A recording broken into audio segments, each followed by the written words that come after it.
మనం పాల సముద్రాన్ని కాస్మిక్ ఎనర్జీగా గుర్తించాలి. ఓకే. కాస్మిక్ ఎనర్జీ అంటాం. పాలలాగా తెల్లగా తెలుపు రంగు కాస్మిక్ ఎనర్జీ అన్నమాట. మీకు విశ్వశక్తి అంటాం తెలుసు కదా, విశ్వశక్తి కాస్మిక్ ఎనర్జీ. అవును. ఈ కాస్మిక్ ఎనర్జీ ద్వారానే మనం ఏదైతే ఆలోచన రూపంలో ఉండేది భౌతిక రూపంలోకి మారాలంటే ఈ ఎనర్జీ కావాలి. మీరు ఒక్క నిమిషం గమనించండి. ఇప్పుడు కారు కావాలన్నాం.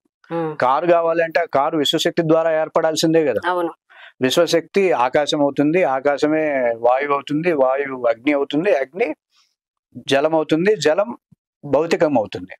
ఈ 5 అంశాలు కలిస్తేనే మెటీరియల్ అవుతుంది. కారులో పంచభూతాలు లేకుండా, నీరు లేకుండా వస్తువు ఎట్లా తయారవుతుంది? కరగబెడతారు కదా, కరిగిస్తారు కదా. ద్రవ రూపంలో అయింది కదా. అగ్ని లేదా కారులో?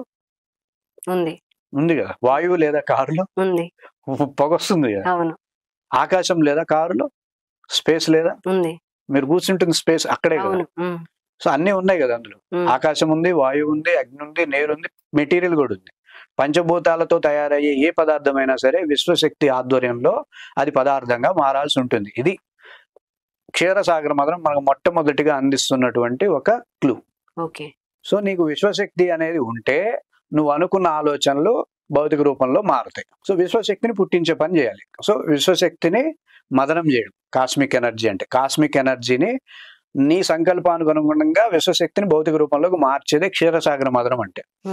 ఇలా విశ్వశక్తిని నీకు అనుగుణంగా మార్చడానికి 3 తీసుకున్నారు. అదేంటి? వాసుకి అనే పాము, పర్వతం మందర అనే పర్వతము, ఇంకోటి ఏంటి? తాబేలు. మీరు 3 గమనిస్తే చిలుకుతున్నటువంటి దేవతలు దానవులు ఎవరు? రాక్షసులు ఎవరు? దేవతలు అంటే మనం అనుకున్నది అనుకున్నట్టుగా జరుగుతుంది అనే కాన్ఫిడెంట్ దేవతలు. మనం అనుకున్నది జరగదు అనే నెగిటివిటీ కూడా వస్తుంది కదా, అది రాక్షసులు. అది రాక్షసులు. డైలమా 2 ఉంటాయి కదా. ఒక పని చేశాడు, ఇప్పుడు జరగదు అనే ఉద్దేశంతో రాక్షసులు చేశారు కాబట్టి ఫస్ట్ విషయం వచ్చింది. నెగిటివ్ పాజిటివ్ ఒకే మనిషిలో ఉంటాయి. ఎంత కాన్ఫిడెంట్ ఉండోడైనా సరే నెగిటివ్ ఆలోచిస్తాడు. నెగిటివ్ అంటే మనలోనే దేవతలు రాక్షసులు ఇద్దరు ఉన్నారు. ఇది థాట్ ప్రాసెస్ కి సంబంధించిన అంశం. అర్థం అవుతుంది. దేవతలు దానవులు ఇద్దరు చిలుగుతున్నారు అంటే మదనం అంటాం. అంటే ఏంటి? ఇక్కడ ఒక మదనం జరుగుతుందా జరగదా, జరిగితే ఎలా, జరగకపోతే ఎలా, ఇట్లాంటి జరుగుతుందా. సో ఇదే మదనం అన్నమాట. ఈ మదనంలో పుట్టేది ఏంటి? ఆలోచనలు, ఎనర్జీ.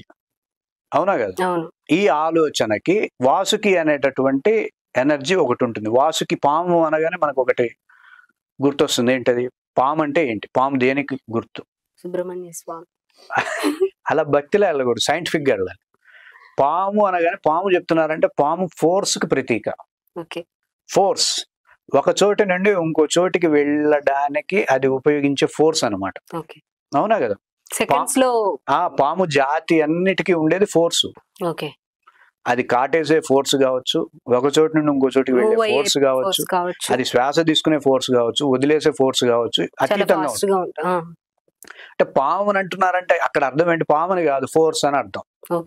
అంటే నువ్వు ఆలోచన ఉత్పత్తి చేస్తున్నావు చూసావా, ఆ ఆలోచనకి ఫోర్స్ ఉండాలి.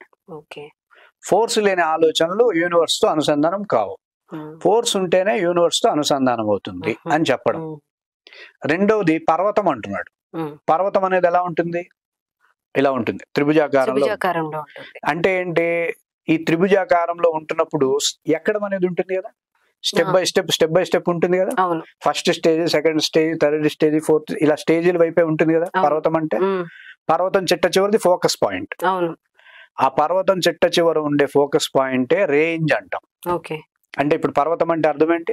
రేంజ్. అర్థం